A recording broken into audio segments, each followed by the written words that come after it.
बाद परमहंस परिविजकाचार्य स्तोत्र श्री श्रीमती दिवाएंगे शिला भक्ति सिद्धांत सरस्वती ठाकुर गोस्वामी महाराज शिला प्रभुपाद की अनंत कोरी वैष्णव वृंद की नामाचार्य शिला हरिदास ठाकुर की प्रेम से कहो श्री कृष्ण चैतन्य प्रभु नित्यानंद श्री अद्वैत गदाधर श्रीवासादि गौर भक्त वृंद की श्री श्री राधा कृष्ण गोप गोपीनाथ श्याम कुंड राधा कुंड गिरी गोवर्धन की जगन्नाथपुरी धाम की मायापुर धाम की वृंदावन धाम की नवद्वीप धाम की गंगा माई की यमुना माई की भक्ति देवी की तुलसी महारानी की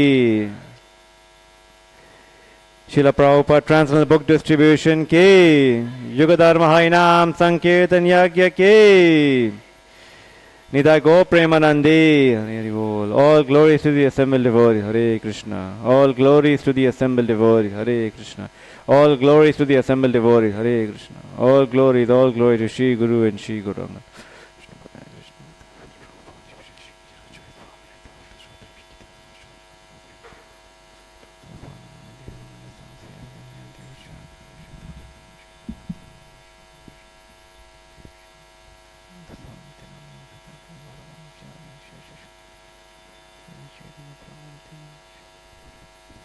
Hare Krishna. Thank you everyone for coming to this morning Srimad Bhagavatam class. We're reading from Canto 4, Chapter 13, titled The Descendants of Dhruva Maharaj. We're reading verse number 2, which is on the board, and I'll separately read verse number 3. So we'll cover 2 and 3 today. But before we chant, we recite the invocation. Om Namo Bhagavate Vasudevaya.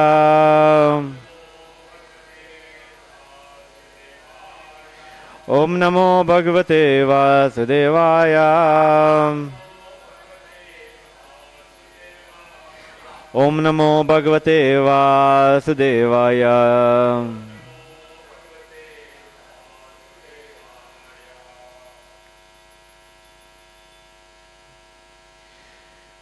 Canto 4, Chapter 13, verse number 2. Vidura uvacha kete prachetasho nama kasyapatyani suvrataha kasyana vavaye prakyataha kutra vasatramashatah. Vidura uvacha kete prachetasho nama kasyapatyani suvrataha kasyan vyavaye prakyataha kutra vasatramashatah. Vidura uvacha kete prachetasho nama kasyapatyani suvrataha kasyan vavaye prakyataha kutra vasatramashatah.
Vidura uvacha. Vidura inquired, Ke, who were, they, Prachetasha, the Prachetas, Nama, of the name, Kashya, whose, Apatyani, sons, Suvrata, O Maitreya, who have taken an auspicious vow, Kashya, whose, Anvavaye, in the family, Prakyataha, famous, Kutra, where, Va, also, Satram, the sacrifice, Asataha, was performed. Translation and purport by His Divine Grace Srila Abhay Chunaravinda Bhaktivedanta Swami Srila Prabhupada. Srila Prabhupada ki. Translation. Vidura inquired from Maitreya, O greatly advanced devotee, who were the Prachetas? To which family did they belong? Whose sons were they? And where did they perform the great sacrifices? Purport. The great Narada singing in the previous chapter of 3 verses in the sacrificial arena of the Prachetas gave another impetus to Vidura to ask further questions. So I've been asked to cover verse 2 and 3, so I'll do 3 on my own. I'll read the purport. So, verse number 3. Manye Mahabhagavatam Naradam Devadarshanam Yena Prokta Kriya Yoga Paricharya Vidir Hari. Hare. Vidura continued, I know that the great sage Narada is the greatest of all devotees. He has compiled the Pancharatrika procedure of devotional service and has directly met the Supreme Personality of Godhead. There are 2 different ways of approaching the Supreme Lord. One is called Bhagavatamar, or the way of Srimad Bhagavatam, and the other is called Pancharatrika Vidhi. Pancharatrika Vidhi is the method of temple worship, and Bhagavata Vidhi is the system of 9 processes which begin with hearing and chanting. The Krishna consciousness movement accepts both processes simultaneously, and thus enables one to make steady progress on the path of realization of the Supreme Personality of Godhead. This Pancharatrika procedure was first introduced by the great sage Narada, as referred to here by Vidura. Om Jnanatimirandhasya Gyananjana Shalakaya Chakshurunmilitam Yena Tasmai Shri Guruve Namaha.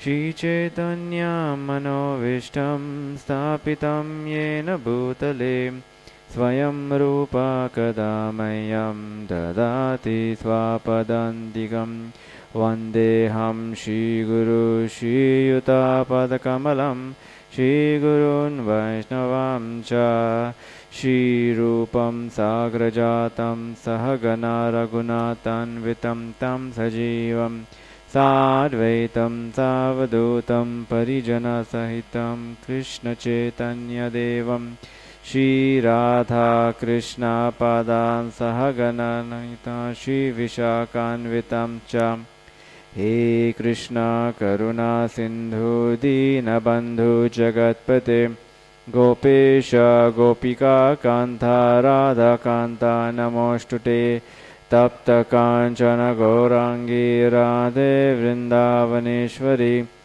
Rishabhanu Shute Devi Pranamami Hari Priye Vancha Kalpatirubhascha Kripa Sindhu Bhaivacham Patitanam Pavanebhyo Vaishnavebhyo Namo Namaha. Jai Shri Krishna Chaitanya Prabhu Nityananda Shri Advaita Gadadhara Shri Vasadi Gaura Bhakta Vrinda. Hare Krishna Krishna Krishna Hare Hare Hare Rama Rama Rama Hare Hare Hare Krishna, Krishna Krishna, Hare Hare, Hare Rama, Rama Rama, Hare Hare, Hare Krishna, Krishna Krishna, Hare Hare, Hare Rama, Rama Rama, Hare Hare.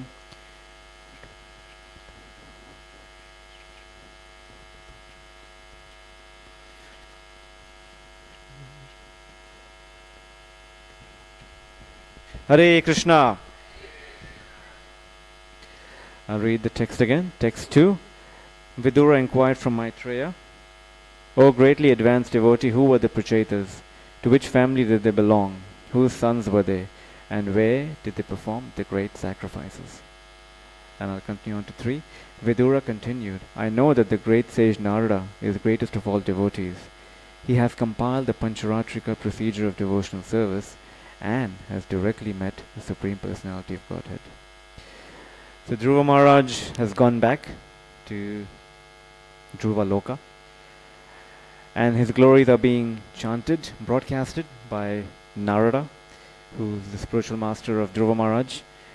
And Srila Prabhupada writes in the previous chapter, one of the purports, that a father takes great pleasure when the son achieves, great heights. So similarly, Narada Muni is proud of his disciple, and he's broadcasting his glories.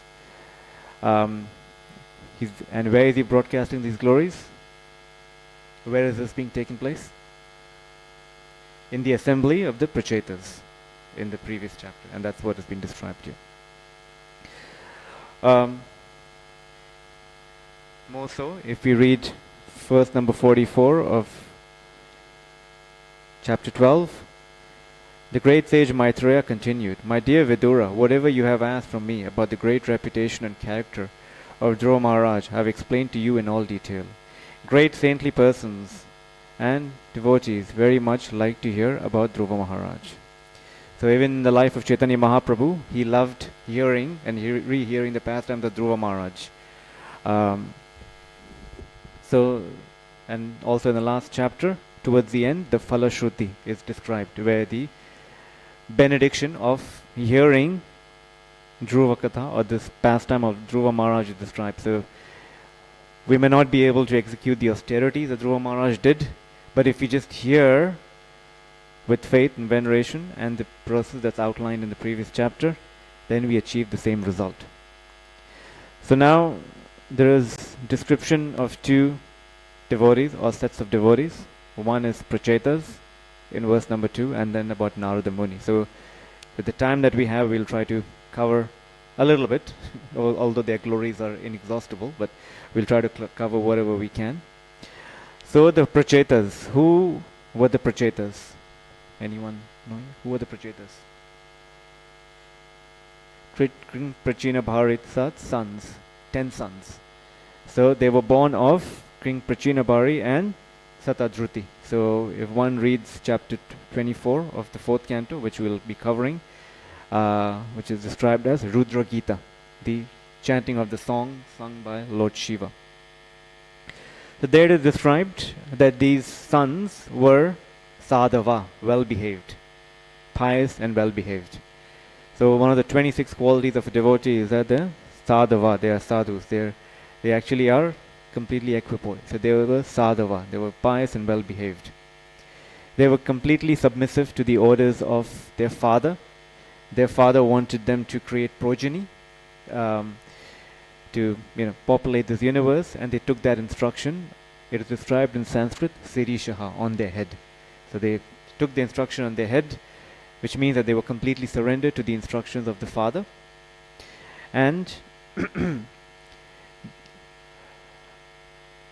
what happens next is that they actually, because they're so dear to Lord Vishnu, they actually automatically endeared to Lord Shiva. So Lord Shiva appears to them and speaks to them what's known as the Rudra Gita. So in Canto, in chapter 24, we'll hear beautiful realization of Lord Shiva, and worship of his deity and the form of the Lord. So they're dear to Lord Shiva, And what do they do next? They actually go underwater in the depths of the Western Ocean for 10,000 years. So Srila Prabhupada writes in the purport that because they executed austerities for 10,000 years, that means that this pastime took place in the Satya Yuga, where people would live for a long time. In the same purport, Prabhupada writes, Valmiki, the author of Ramayana, performed austerities for 60,000 years, just before he wrote the Ramayana. So, whenever, that means that whenever these personalities, these who are actually exemplars, whenever they're given a service, they perform austerities. They actually, sometimes, especially in a conditioned mindset, whenever we're asked to do something, we just get into it. But actually, there's, you have to meditate, and you have to beg for the mercy of the Lord for you to be able to do the service. So the Prachetas, they go underwater, they perform austerities for 10,000 years, whilst they are chanting. What are they chanting? Okay, I'll take that. Yes. What are they chanting? The Rudra Gita, the prayers that are given to them by Lord Shiva. And as a result of that service, performing devotional service, the Lord appears to them, Lord Vishnu appears to them to award them a benediction. Now, it's very important. They've taken the instructions of their father. They are fully obedient to the instructions and the service that's provided to them by Lord Shiva. And when the Lord appears to them, what does he tell them? In chapter 30 of the 4th canto, verse number 8, the Lord says, this is the Lord speaking, the Supreme Personality of Godhead said, "My dear sons of the King, I am very much pleased by the friendly relationships amongst you. All of you are engaged in one occupation, devotional service. I am so pleased with your mutual friendship that I wish you all good fortune. Now you may ask a benediction of me." So Srila Prabhupada writes, beautiful purport, please do read, Canto 4, Chapter 30, verse number 8. Each and every one of the sons of King Prachina Parishad was an individual soul, but they were united in offering transcendental service to the Lord. The unity of the individual souls attempting to satisfy the Supreme Lord or rendering service to the Lord is real unity. And Srila Prabhupada goes on to say that how sometimes in this material world, even though there is the emblem of United Nations, but they're actually more disunited than they appear to be. And Srila Prabhupada even goes further. Even in our own society, sometimes within devotees there's this unity. Now, I'll read it because it's so beautiful. The Srila Prabhupada says, actually, disunity among individual souls is so strong within this material world that even in a society of Krishna consciousness, members sometimes appear disunited due to their having different opinions and leaning towards the material things. Actually, in Krishna consciousness, there cannot be two opinions. There is only one goal, to serve Krishna to one's best ability. If there is some disagreement over service, such disagreement is to be taken as spiritual. Those who are actually engaged in the service of the Supreme Personality of Godhead cannot be disunited in any circumstance. So the Lord was more pleased with their unity, with their mutual cooperation and friendship than the austerities that they performed. So such an important lesson for all of us. In fact, towards the end, Srila Prabhupada's pastimes, when devotees were distraught at the prospect of Srila Prabhupada leaving this body, Srila Prabhupada said, your love will be shown by how you cooperate amongst one another. So this principle of loving cooperation amongst devotees is what actually made the Lord appear in front of the Prachetas and ask them for a benediction. And then they offer beautiful prayers and they ask for Vaishnava association. So now this is the Prachetas. as I said, more will be said towards the end of this canto, their glories, and how later on Narada Muni has a very, especially in this fourth canto, Narada Muni appears in a lot of places. He appears to Dhruva Maharaj. Later on, we'll see that he'll appear to King Prachinabari, which is the father of the Prachetas. Then he'll appear to the Prachetas. So he actually, as Srila Prabhupada always say, he's a traveling spaceman. He goes, he's broadcasting the glories of the Lord. Not only that, but you also see he's broadcasting the glories of the devotees of the Lord, which is also, in this one of the next purports, Srila Prabhupada writes, Narada Muni, in the verse, we see not only that he glorify the Lord, but he also likes to glorify the devotees of the Lord. So, they both are equally pleasing to the Lord, but the Lord takes more pleasure when the devotee is glorified. So, Narada Muni, there's so much can be said about him, especially the first canto that speaks about his journey and how he,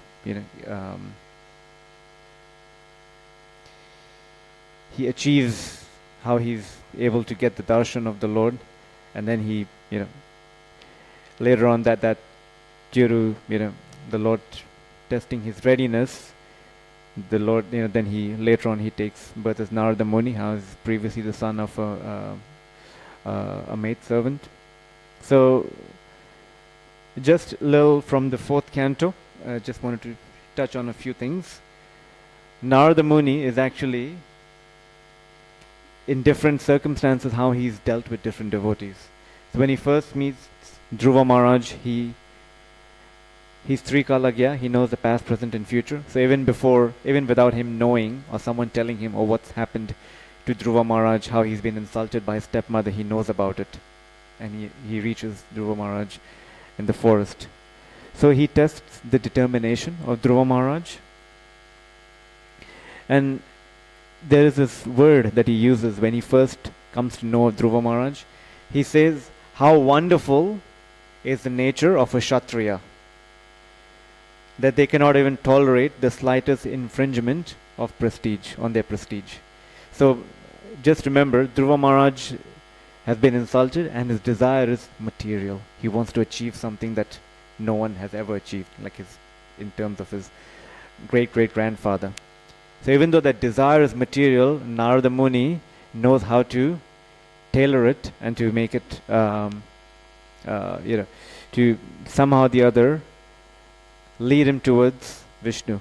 So he starts off by saying how wonderful is this nature of a Kshatriya, that he can't even tolerate the slightest infringement of prestige. And he goes and then first he tests the disciple. First he tests Dhruva Maharaj. He tells him, for a 5-year-old boy, what's the difference? How can you understand the difference between honor and dishonor? What does insult mean to you? You're just a boy. You play all day. So why do you take such things seriously? And anyway, we should, repeating what Suniti tells Dhruva, we should never hate the instrument of a karma, because whatever is happening to us is through happening to the agency of karma. So we should be equipoised in all situations. So when he tells us Dhruva Maharaj doesn't, react in the way that Narada Muni was, is asking him to. He indeed, Dhruva Maharaj just tells him, what you've said is true, but I'm a Kshatriya, I have the Kshatriya blood in me. So I need to avenge for my, for the dishonor that's caused to me. So once he tests Dhruva Maharaj, and Dhruva Maharaj has passed his test, then he gives him the mantra to chant, and he also gives him 3 instructions. What is called the sutras. He gives them 3 sutras. And what is it? The 3 sutras to healthy relationships. And Narada Muni tells him that in this world, you will always meet 3 kinds of people. Those who are more qualified than you, those who are equally qualified to you, and lastly, those who are less qualified than you.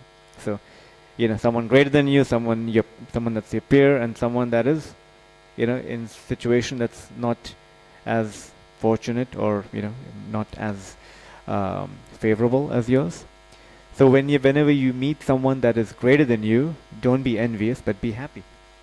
If someone that's, you know, less fortunate than you, don't oppress them, be kind to them.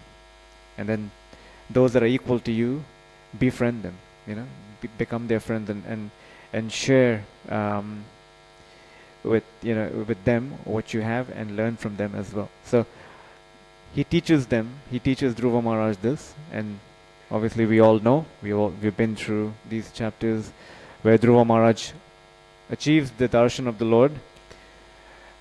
And then later on, the Lord, he performs austerities. He's to the extent that he's choked the universal breathing, and the Lord appears to him. And it's described that after Dhruva Maharaj has the darshan of the Lord, he's completely free from all the vengeful attitude that he has toward the stepmother. And that is the greater glory than him actually having conquered his mind and senses through the austerities. He's able to overcome. He's able to forgive. So this quality of forgiveness is actually far more greater than all the austerities and the siddhis that one may actually receive from them. So Narada Muni, he, as a guru, he tests the determination. And Narada Muni is also an expert preacher because he can read the minds of the people that he's speaking to or he's interacting with. Later on, we'll be reading about King Prachinabhari, how King Prachinabhari, how he preaches to King Prachinabhari through the use of analogies. He gives different analogies to describe the nature of this material world, and how King Prachinabhari then becomes disgusted or develops a distaste and is able to renounce and then carry on with his service. So this point of being an expert preacher we also see in the life of Srila Prabhupada. So many instances, a few that come to my mind. Once my Guru Maharaj, because he came from a very wealthy background,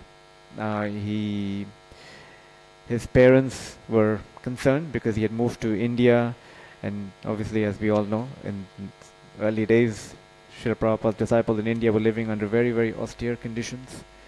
So when the parents went to meet Srila Prabhupada, they expressed some concerns, and Srila Prabhupada so beautifully pacified them, and actually Srila Prabhupada told the Guru Maharaj's mother, my Guru Maharaj's mother, that, "Oh, you look so young for your age." He knew how to just somehow attract the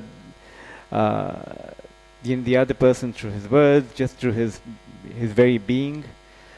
So much so that in the end, when his parents were leaving, they told, my Guru Maharaj's father told my Guru Maharaj that your spiritual master is a brilliant organizer, and he knows he's expert at dealing with people. And Guru Maharaj said that his father was such he was someone who was very highly regarded because he was a lawyer, and later on it was one of the courts or one of the judicial system was actually named after him. So he said that these two words were the highest in his father's value system, and he said that that's what he gave to Srila Prabhupada. Later on, Brahmananda Prabhu and Garga Muni, two brothers, when their mother went to see Srila Prabhupada said, "Give me some donation." And she said, "I gave you both my sons." Srila Prabhupada said, "That's all right then." No need. So this being an expert preacher, him knowing how to deal with different people and being able to convince people of all backgrounds, mindsets, predisposition.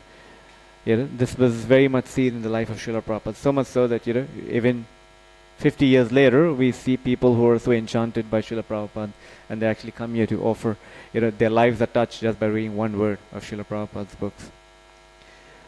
Lastly, Srila Prabhupada, Narada Muni glorifies the disciple. He's always glorifying. That means that he's never willing to take any credit for himself. whatever he sees in his disciple, he's broadly glorifying it. And in the previous chapter, we see that he says that Lord Vishnu was so pleased with him. Srila Prabhupada always say that you have all been sent by my Guru Maharaj, Srila Bhaktisiddhanta Saraswati Thakur. So because of that, Srila Prabhupada never took any credit for himself. He passed it all to his Guru Maharaj. Now I wanted to speak the time that we have left. There's some mention here of Pancharatrika system, a Pancharatrika procedure, which again Narada Muni has compiled, has been given to us by Narada Muni. Now, just a food for thought here. Vidura is actually speaking to Maitreya, or Vidura is inquiring from Maitreya about this Pancharatrika procedure. So, again, this is Dwapara Yuga, and in Dwapara Yuga, the process of worship is deity worship. So,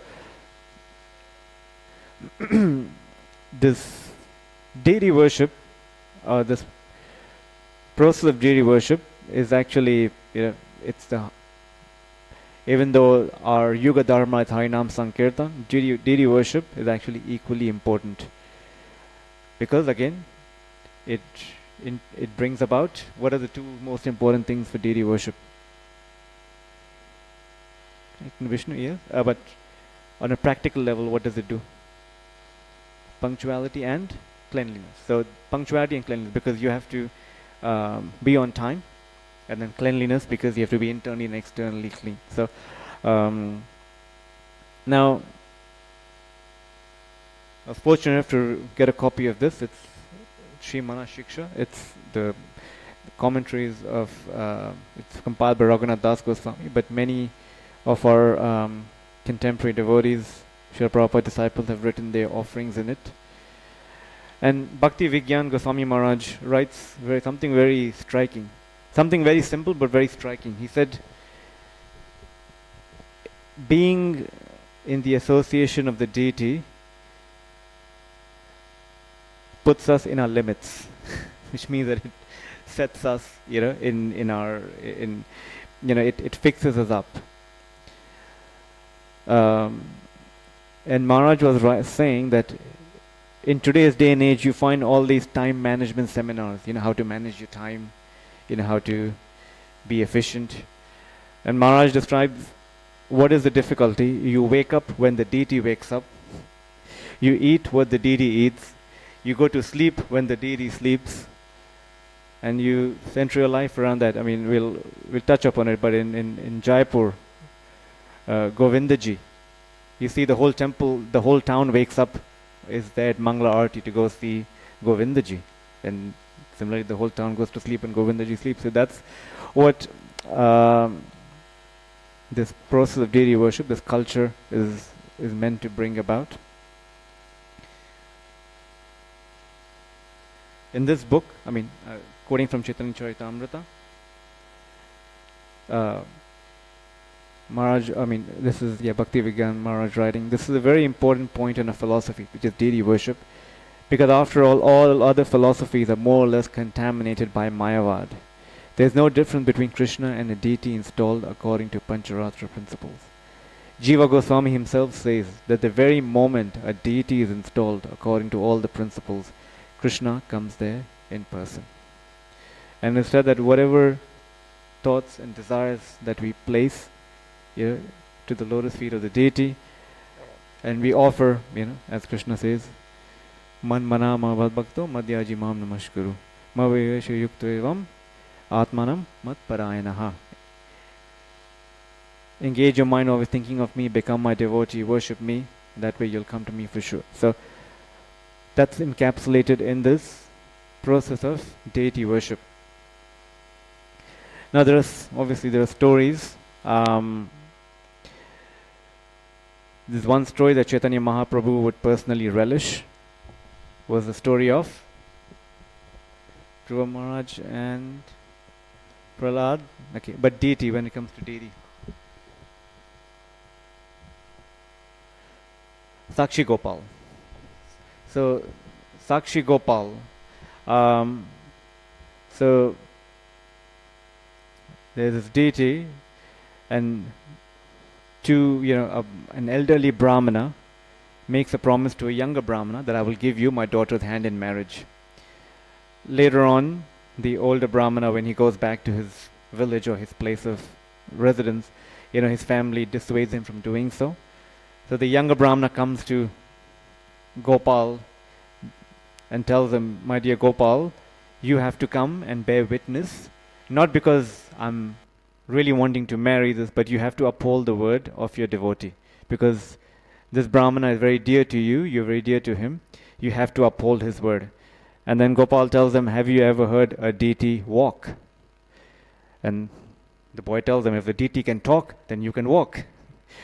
So it basically said, that finally the deity, Gopal agreed, and he walked with him, and then he bore witness to, to what had happened between these two. So that's from there on, this name was given to him, Sakshi Gopal.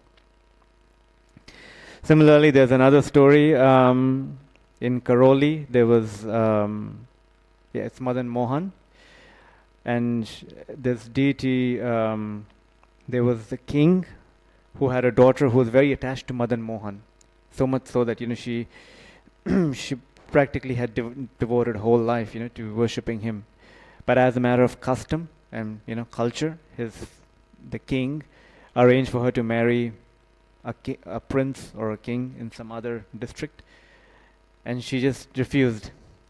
She just refused to get married, and she told her father that if you want me to get married as a matter of culture and propriety, I will get married, but I'll never leave Karoli. Now the king was in a fix because he himself was very attached to Madan Mohan. So he said, okay, I will blindfold you and I'll put you in a room where there'll be all, different deities. If you touch or if you're able to recognize Madan Mohan, then then that means that you'll be able to take him with him. So she goes into her room, she starts crying, and then Madan Mohan appears to her and tells her that when you touch my skin, it'll be very warm, and when I bend my hand a little, the flute will break. That's how you'll recognize me. So she's blindfolded and she goes into a room, and then she touches, and then by what she's been described, she's able to identify Madan Mohan, and then that's how he's there. And there's also another story. There was once in Karoli itself, there was a very pious Muslim gentleman, and he actually was very devoted to studying the Quran, and so much so that even both the Hindus and Muslims held him in very high regard. They knew that he's actually a very special soul. One day he was going about his daily duties. I think he would deliver letters. He would deliver letters, and one day he had to deliver a letter to Madan Mohan temple. So he delivers the letter, and then from the hole he peeps in and looks at Madan Mohan, and he just is completely enchanted by him. And later on he just can't think of anything else, or there's nothing else that can satisfy him to that extent. So he just is not able to focus on his study of the Quran, but then he composes beautiful songs for Madan Mohan. The word gets around, and obviously because he was from a Muslim background, they think that he's not being loyal to his his community. And then he goes to the Hindus there, and they're like, oh, no, we won't accept you either. So he said, before every one of you liked to be with me, or I was able to serve, but now I'm being left alone. So he decides to fast until he dies. So it's 3 days, and he continues to fast, and obviously he can't go to the temple. So he's fasting, and then Madan Mohan appears one evening. Madan Mohan appears to him with a beautiful tray of sweets, and he said, you've been fasting here for 3 days, please eat this. And he's so hungry, he eats it. He's like, now tomorrow morning you have to return this tray to the temple. He's like, oh, I'm not allowed there, and you want me to take this tray back? What will I do now? He says, no, don't worry, all arrangements will be made. Later that night, the Goswami of the temple has a dream in which Madan Mohan comes to him and you didn't allow my devotee for 3 days. You know, because of that, I've given him the sweets that you made this evening, and he will come back and return tomorrow morning. So the Goswami, obviously he wakes up and the pujari comes to him and is like, oh, the tray is missing. He's like, don't worry, the one who stole the tray has already admitted it. So, we now you go, and now this gentleman is actually completely, like, how does he go there? Because he's thinking maybe, I've been set up by someone, because now when I go there, people will beat me. When he goes there and he returns the tray, the Goswami knows, yes, don't worry, Madan Mohan told me. He personally came and gave you the sweets. So after this day, everyone really, he was endearing to everyone. Everyone loved him for his devotion. In fact, there's this famous story in Karoli that's spoken about this Muslim gentleman. In fact, the tray that was stolen is also still there in that temple. So there are these stories relating to how the deity reciprocates, and how here itself we have this wonderful opportunity to serve Shri Shri Radha Gopinath. I mean, who have kindly come here just on the plea of Srila Prabhupada. There are so many devotees, even within our community till today, who've been serving Shri Shri Radha Gopinath for the last 30 plus years, even 40 years. So this is a great opportunity for us to be a part of Radha Gopinath's retinue, because that's what will make us perfect in our endeavors. So I'll stop here, because we've just touched 8:45. If anyone has any questions, yes.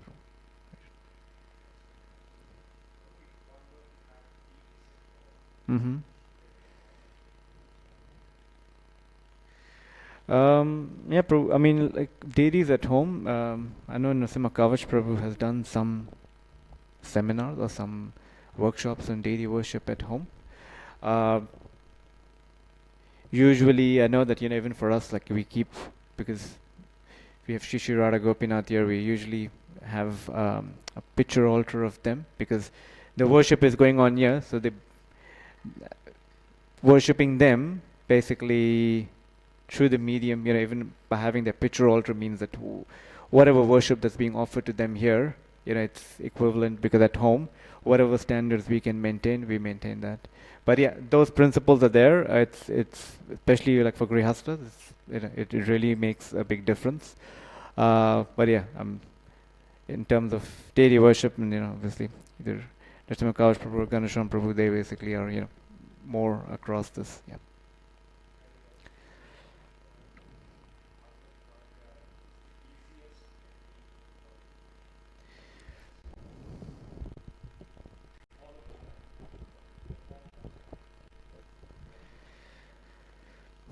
Yes, in that sense, yes, but Srila Prabhupada writes in the purport that both processes are followed simultaneously, which means that it brings about cleanliness, purity.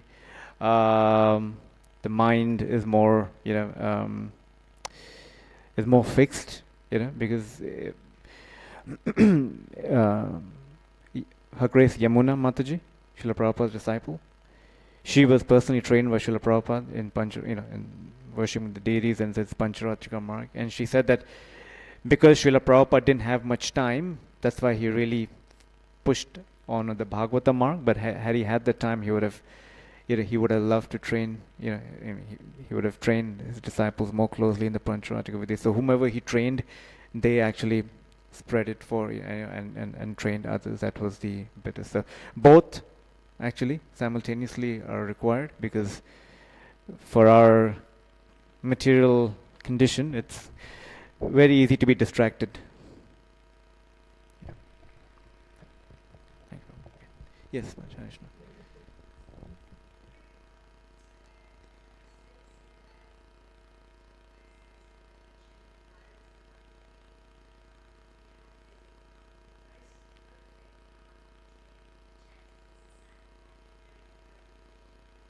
Mm.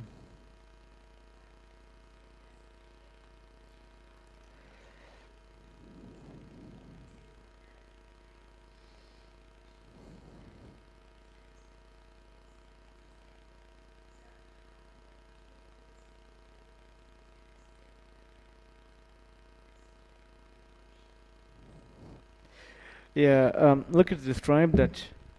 I mean, I don't recall so much more. No, no, no. From what I understood is that because they also had darshan of Lord Shiva, they got the mercy of the devotee. So from that was later, but before that they were well behaved. So yeah, that's maybe.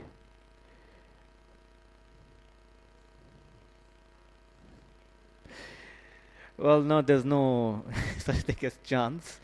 Yeah, but they had them because I don't have it here, but in the Subodhini, I think it describes how did they come about. Um, yeah, food for thought. Thank you. Thank you. Grantraj Srimad Bhagavatam ki, Srila Prabhupada ki, Ita Go Premanande, Gaur Bhakta Vrinda ki.